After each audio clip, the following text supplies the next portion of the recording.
Hello friends, I hope তোমরা সবাই খুব ভালো আছো।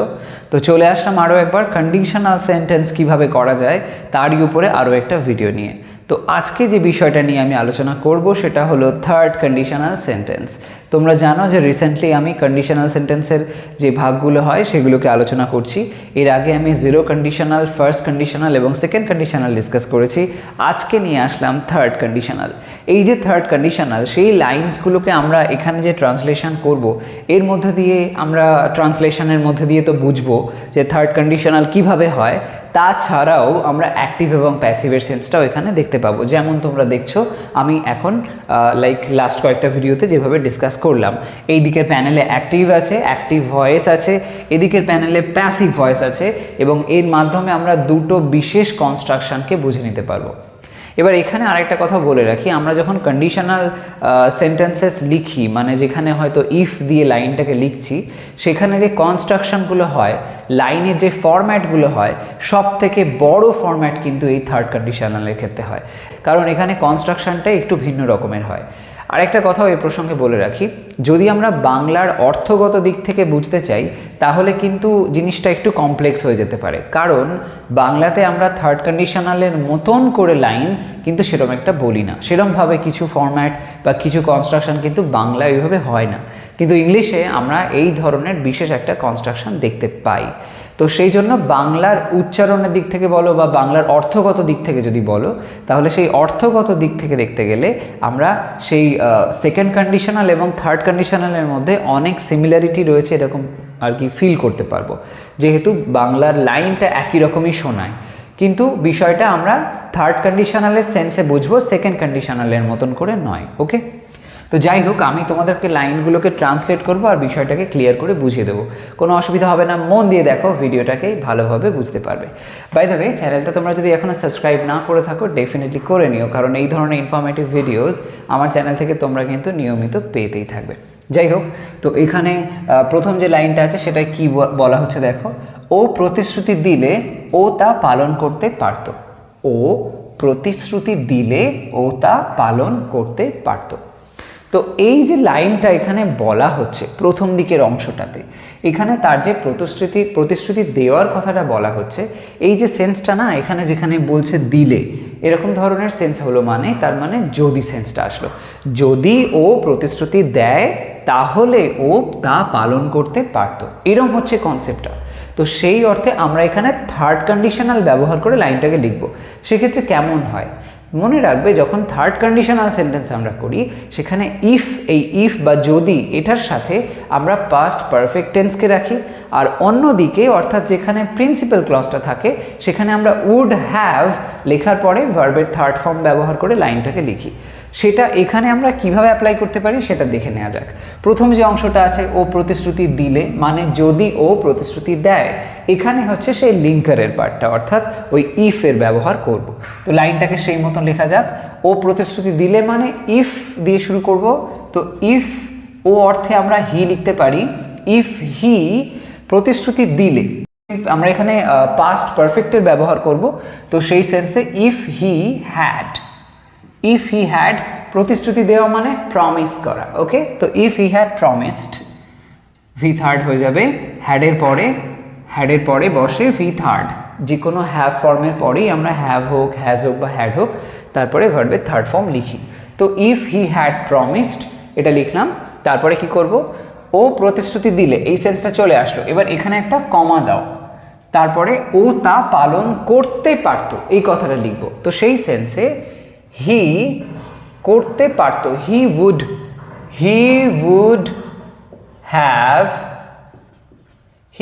হ্যাভ, ও তা পালন করতে পারতো, হি উড হ্যাভ পালন করা। তো সেই সেন্সে এখানে প্রতিশ্রুতি মানে প্রমিস, তো প্রমিস পালন করা মানে প্রমিস রাখা, এরকম সেন্সে he would have kept it. Okay, if he had promised he would have kept it. সে যদি প্রমিস করতো তাহলে সে সেই প্রমিসটাকে রাখতো বা প্রমিসটাকে পালন করতো, সেই প্রতিশ্রুতিটাকে সে পালন করতো, এরমভাবে লাইনটা লেখা হলো। এখানে যে কনস্ট্রাকশনটা দেখলাম সেটা কি দাঁড়ালো তাহলে, এখানে পাস্ট পারফেক্টের ব্যবহার হয়েছে, এদিকে উডের সাথে সাথে আমরা হ্যাভ এবং তার সাথে ভি থার্ড দেখতে পেলাম। সেই রুলটাই কিন্তু সব জায়গাতে দেখবো অ্যাপ্লাই হতে। পরের লাইনটা দেখো, আমি যদি কলটা শুনতে পেতাম আমি কিছু করতে পারতাম। আমি যদি কলটা, একটা হয়তো ফোন কল এসেছিল, তো সেই কলটা শুনতে পেতাম আমি কিছু করতে পারতাম। এই যে লাইনসগুলো, যেখানে প্রথম লাইনটাতে দেখেছো, এই লাইনটাতে সব ক্ষেত্রে কিন্তু একটা আনরিয়েল সিচুয়েশন বোঝানো হচ্ছে। মানে এটা অতীতে একটা বিষয়কে বলা হচ্ছে যেটা কিন্তু ঘটেনি, কিন্তু যদি ঘটতে পারতো তাহলে হয়তো অন্য কিছু হতো। যেমন প্রথম লাইনে ও প্রতিশ্রুতি দিলে, প্রতিশ্রুতি দেয়নি, কিন্তু যদি দিত তাহলে তা পালন করতে পারতো। একই রকমভাবে এই যে লাইনটা, আমি যদি কলটা শুনতে পেতাম, এখানে আমি কলটা শুনতে পাইনি, কিন্তু যদি পেতাম তাহলে কি হতো, আমি কিছু করতে পারতাম। কিন্তু যেহেতু শুনতে পাইনি তাই আমি কিছু করতে পারিনি, তো এই মুহূর্তে সেটাকে আমি আর কিছু করতেও পারবো না। তো এটা হলো একটা আনরিয়েল সিচুয়েশন, যদি এমন হতো তাহলে ওইটা হতো, এরকম টাইপের একটা সেন্স আসছে। তো সেই সেন্সটা আমরা এখানেও দেখতে পাচ্ছি, যেটা সেকেন্ড কন্ডিশনালেও তোমরা দেখেছো, ওখানেও ছিল, শুধুমাত্র কনস্ট্রাকশনটা জাস্ট আলাদা হচ্ছে, মানে টাইমটা, সময়কালটা একটু আলাদা হচ্ছে। বিষয়টা যেটা বলা হচ্ছে উভয় ক্ষেত্রেই একই টাইপেরই সেন্স কিন্তু আসে। তো এখানে আমি যদি কলটা শুনতে পেতাম, এটাকে লিখবো, যদি আছে তো এর জন্য এখানে লিখবো ইফ, তারপরে আমি, তো I subject, if I.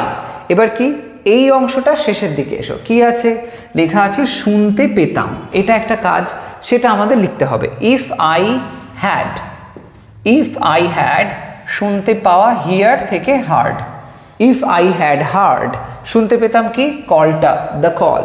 If I had heard the call, comma দাও একটা, আমি যদি কলটা শুনতে পেতাম আমি কিছু করতে পারতাম। এখানে আগের যে কনস্ট্রাকশন সেরকমভাবেই লিখবো, আমি কিছু করতে পারতাম। তো আই উড লিখতে পারি, আবার করতে পারতাম মানে একটা, মানে বুঝতে পারছো যে কাজ করার সক্ষমতাটাকে বোঝানো হচ্ছে। তো আমি তোমাদের বারবার এই বিষয়টা নিয়ে বলেছি যে যখন এরকম ধরনের সক্ষমতা বোঝায় আমরা কুড ব্যবহার করে লাইনটাকে পাস্টে লিখতে পারি। তো এখানে আমরা কুডের ব্যবহার করব। If I had heard the call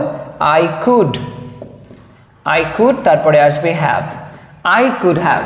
আগের লাইনে লিখেছিলাম হি উড হ্যাভ ছিল, এখানে আমরা আই কুড হ্যাভ এরকম লিখলাম, ফরম্যাটটা একই দাঁড়াচ্ছে।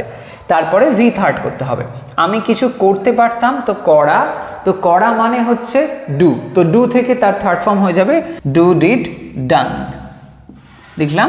এবার কি, কিছু, কিছু সেন্সে সামথিং, লেখা যাক সামথিং, হলো। তাহলে if I had heard the call I could have done something, এখানে কুড হ্যাভ এবং ভি থার্ডের ব্যবহার দেখলাম। এবার এখানে আসলো পাস্ট পারফেক্ট টেন্স, তাহলে আমরা দু জায়গাতে দু রকমের ফরম্যাটকে কিন্তু লক্ষ্য করছি। পরের লাইনটা এসো, সেখানে দেখো কি বলা হচ্ছে, ওরা এটা পড়লে ওরা বুঝতে পারতো। ওরা এটা পড়লে মানে যদি ওরা এটা পড়তো তাহলে ওরা বুঝতে পারতো, এই হলো কনসেপ্টটা।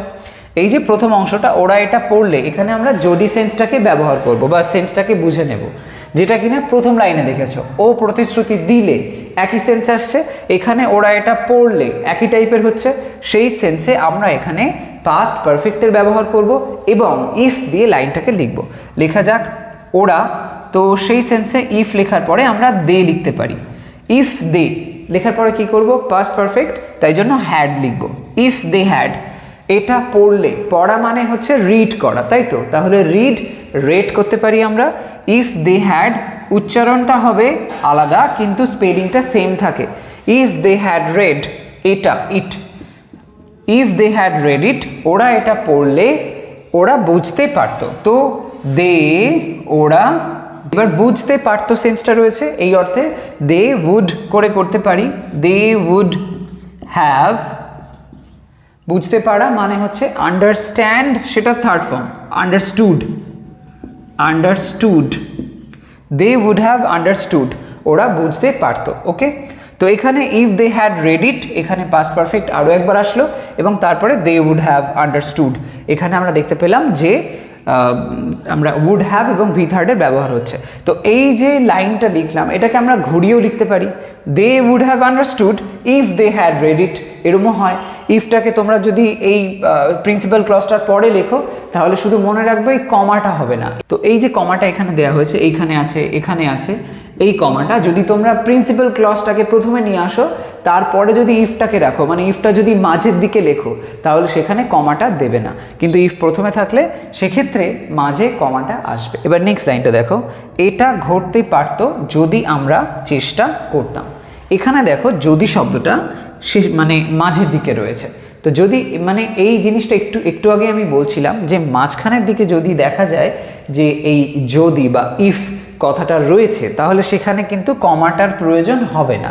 এখানে সেরমটাই কিন্তু হয়েছে। ওকে, সেরম সেন্সেই আমরা এখানে কোনো কমার ব্যবহার করব না।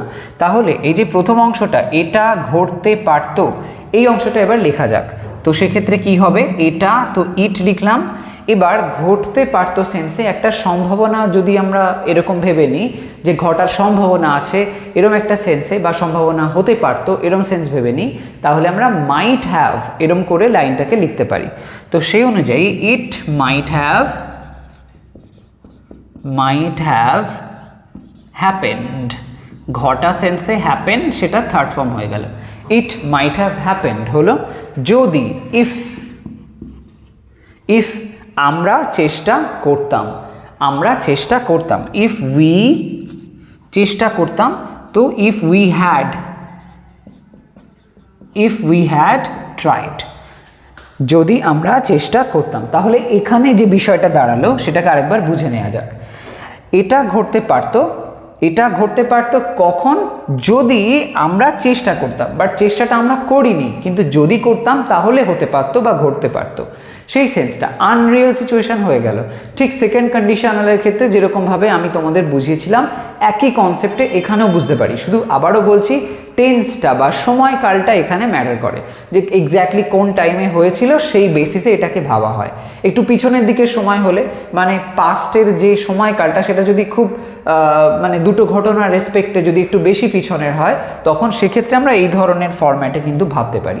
তার তুলনায় যদি একটু বেশি সামনের দিকের হয়, তাহলে সেরকম সেন্সে আমরা সেকেন্ড কন্ডিশনাল অনুযায়ী বলতে পারি।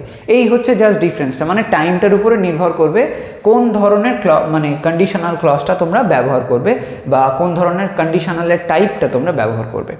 তো এবার এদিকে দেখো, যে কটা লাইনস আমরা দেখতে পাবো, এখানে আমরা প্যাসিভের ব্যবহার দেখব। এখানে যে কটা হয়েছে সব অ্যাক্টিভের ব্যবহার। এবার অ্যাক্টিভ আর প্যাসিভের মধ্যে যখন আমরা চেঞ্জ দেখি, যেখানে এরকম পারফেক্টের ফরম্যাট থাকে, তোমরা জানো যে সেখানে বিন ব্যবহার হয়। তো সেটাই কিন্তু আমরা এখানে হতে দেখতে পাবো। এখানে আমরা দেখতে পাচ্ছি যেমন এখানে পাস্ট পারফেক্ট আছে, হ্যাডের পরে রেড আছে, কিন্তু যখন প্যাসিভ করি আমরা হ্যাডের পরে বিন আনি, তারপরে ভি থার্ড ব্যবহার করি। একই রকম কনসেপ্ট কিন্তু এখানে চলে আসবে, যার জন্য এই কনস্ট্রাকশনের থেকে প্যাসিভ এমনিতেই প্যাসিভ একটু বড় হয়, আর এখানে আরও একটু বড় হয়ে যাবে। ওকে, তো এবার চলো প্যাসিভের লাইনগুলোকে ট্রান্সলেট করা যাক। তাদের যদি জানানো হতো তাহলে এটা গৃহীত হতো। তাদের যদি জানানো হতো মানে অন্য কারোর দ্বারা জানানো হতো, এরকম একটা সেন্স আসছে, তাহলে এটা গৃহীত হতো। একই ব্যাপার, এখানেও অন্য কারোর দ্বারা এটা গৃহীত হতো। তার মানে প্যাসিভের সেন্স দুটো জায়গাতেই আমরা লক্ষ্য করছি। এখানে যদির ব্যবহার হয়েছে, তো সেই অর্থে প্রথমে আমরা ইফ লিখলাম, তারপরে তাদের, তো ইফ দে। তাদের যদি জানানো হতো, তো আমরা কি দেখলাম, থার্ড কন্ডিশনালে আমরা পাস্ট পারফেক্টের ব্যবহার ইফের সাথে করছি। এবার তো পাস্ট পারফেক্ট যেটা, সেটার প্যাসিভ করতে হবে। তাহলে আমরা লিখবো এখানে ইফ দে হ্যাড, তারপরে লিখবো বিন। ইফ দে হ্যাড বিন জানানো হতো, ইনফর্ম মানে জানানো, তো সেরকম সেন্সে ইনফর্মের third form informed. If they had been informed, তাহলে সেন্সে আমরা এখানে কিছু লিখবো না, কমা দিলেই হয়ে যাচ্ছে। If they had been informed, তাহলে এটা গৃহীত হতো, অন্য কারোর দ্বারা এটা গৃহীত হতো। তো ইট লিখলাম, তারপরে আমরা জানি উড হ্যাভ এর ব্যবহার হয়, এখানে উড হ্যাভ এর পরে বিন জুড়ে দিতে হবে, কারণ এটা প্যাসিভে আছে। ইট উড হ্যাভ বিন, গ্রহণ করা হবে, গৃহীত হবে মানে অ্যাকসেপ্ট করা হবে, had been accepted হলো। if they had been informed it would have been accepted, এরকম ভাবে লাইনটা করা হলো।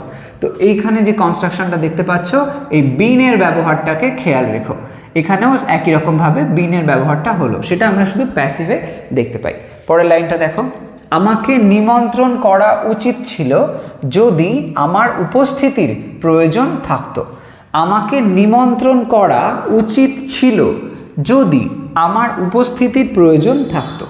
এখানে আমরা যদি শব্দটা মাঝের দিকে আসতে দেখছি, তার মানে এই যদি থেকে শুরু করে এই যে পার্টটা এটা হচ্ছে সাবঅর্ডিনেট ক্লজ, আর প্রথম দিকের অংশটা প্রিন্সিপাল ক্লজ। তার মানে ওই উড হ্যাভ কনস্ট্রাকশন যেটা, সেটা আমায় প্রথমে লিখতে হবে, আর ইফ থেকে বাকি যে পার্টটা থাকছে সেখানে আমরা ওই পাস্ট পারফেক্টের ফরম্যাট ব্যবহার করে লাইনটাকে লিখব। তো সেই মতন লেখা যাক। প্রথমে আমাকে নিমন্ত্রণ করা উচিত ছিল, তো আই প্রথমে লিখলাম। এবার দেখো এই প্রথম অংশটার মধ্যে উচিত কথাটা রয়েছে, আর তোমরা জানো উচিত সেন্সে আমরা মোডাল শুডের ব্যবহার করে থাকি। তো সেই জন্য এই অর্থে এখানে আমরা আই এর পরে শুড হ্যাভ এর ব্যবহার করব। I should have, I should have. এবার যেহেতু নিমন্ত্রণ করাটা অন্য কারোর দ্বারা হবে, অন্য কেউ আমায় নিমন্ত্রণ করবে, মানে প্যাসিভের সেন্সে আসছে, তাই জন্য শুড হ্যাভের পরে আমরা এখানে একটা বিন জুড়ে দেব। আই শুড হ্যাভ বিন নিমন্ত্রণ করা, তো ইনভাইট থেকে ইনভাইটেড। তাহলে এখানে যে বিষয়টা দাঁড়ালো যে আমাকে নিমন্ত্রণ করা উচিত ছিল, সেই জন্য I should have been invited যদি ইফ আমার উপস্থিতির প্রয়োজন থাকতো। আমার উপস্থিতি মাই প্রেজেন্স, আমার উপস্থিতি, তো প্রেজেন্স। এবার কি প্রয়োজন থাকতো এই সেন্সটা রয়েছে, তো সেখানে আমরা প্যাসিভ করে লিখব, মানে আমার উপস্থিতির প্রয়োজন অন্য কারোর দ্বারা থাকতো, এরকম সেন্স। তো সেই অর্থে if my presence had been, প্রয়োজন, তো রিকোয়ার মানে হচ্ছে প্রয়োজন, সেটা third form required. If my presence had been required হলো।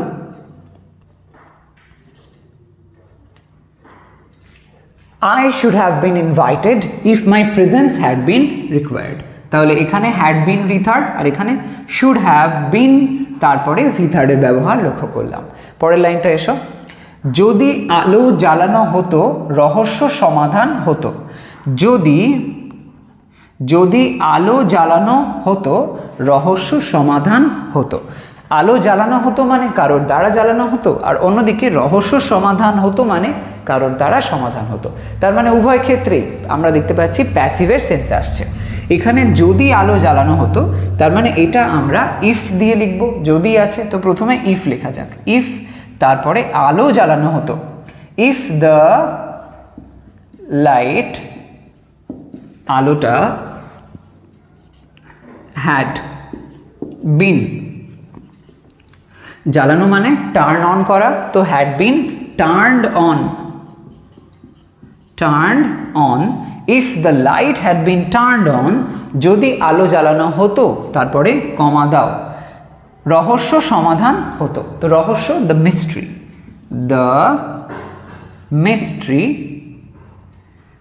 মিস্ট্রি, রহস্য কি হতো, সমাধান হতো। তো এই সেন্সে the mystery would have been solved. Okay, যদি আলো জ্বালানো হতো, আলোটা জ্বালানো হয়নি কিন্তু যদি হতো তাহলে রহস্য সমাধান হয়ে যেত, এটাই হচ্ছে ব্যাপারটা। তো সেটা আমরা লিখলাম এরকম ভাবে, if the light had been turned on the mystery would have been solved. এরকম ভাবে বিষয়টাকে বোঝা গেল। পরের লাইনটা দেখো। সে ধরা পড়লে তার বিচার হতে পারত। সে ধরা পড়লে, ধরা সে পড়েনি কিন্তু যদি ধরা পড়তো তাহলে তার বিচার হতে পারত, এরমভাবে বলা হয়েছে। তো এখানে সে ধরা পড়লে মানে ঠিক এরকম যে সেন্সটা আগে ছিল, ও প্রতিশ্রুতি দিলে ওই একই রকমের সেন্স আসছে, এখানে সে ধরা পড়লে বোঝাচ্ছে। তো তার মানে আমরা এখানে সেই ইফ সেন্সটা ধরে নেব। আর একটা বিষয় হলো, ধরা পড়লে মানে অন্য কারোর দ্বারা ধরা পড়লে, তো প্যাসিভের সেন্স আছে, আগের লাইনের মতনই বোঝাচ্ছে, তার জন্য ইফ হচ্ছে। কিন্তু আগের ক্ষেত্রে অ্যাক্টিভ সেন্স ছিল, এখানে প্যাসিভ, কারণ সে তো নিজে নিজে ধরা পড়বে না, অন্য কেউ তাকে মানে তাড়া করে হয়তো তাকে ধরবে, তো সেই সেন্সে অন্য কারোর দ্বারা হবে, তাই জন্য প্যাসিভ। আর অন্যদিকে তার বিচার হতে পারতো, বিচারটাও জাজের দ্বারা হবে, সেই সেন্সে ওটাও কিন্তু প্যাসিভ হয়েছে। এইবার এই যে সে ধরা পড়লে, এই সেন্সটা লেখা যাক। তো প্রথমে আমরা ইফ দেব। ইফ সে সেন্সে হি লিখলাম। ইফ হি ধরা পড়লে, তো had been caught. If he had been caught, catch থেকে কট।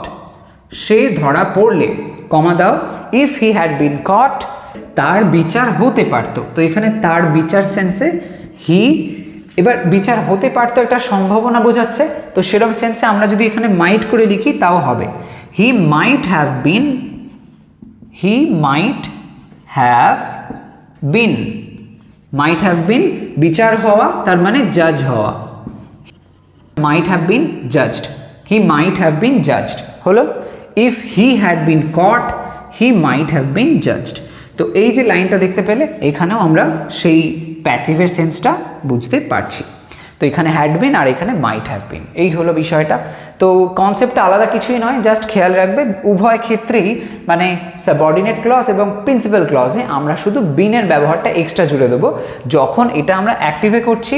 আর তারপরে শুধু এখানে একটাই বিষয় খেয়াল রাখবে, যখন আমরা প্যাসিভ ভয়েসে করছি এই ধরনের থার্ড কন্ডিশনাল, তখন সাবঅর্ডিনেট ক্লজ এবং প্রিন্সিপাল ক্লজ উভয় ক্ষেত্রেই একটা বিন শব্দ জুড়ে যাবে। BWN বিন যেটা ব্যবহার হচ্ছে, এই বিনের ব্যবহারটা প্যাসিভে খেয়াল রাখবে। আর যখন অ্যাক্টিভ করবে তখন বিনের ব্যাপার আসছে না, সেখানে আমরা ইফের সাথে আমরা ব্যবহার করি পাস্ট পারফেক্ট টেন্স। আর অন্যদিকে would have, might have, could have এসব অনেক কিছু হতে পারে, তবে ম্যাক্সিমাম উড হ্যাভের ব্যবহার লক্ষ্য করা যায়, তারপরে ভার্বের থার্ড ফর্মটা বসে। এই হচ্ছে কনস্ট্রাকশন। তো যাই হোক, এই ওভারঅল ম্যাটারটার একটা স্ক্রিনশট নিয়ে নাও।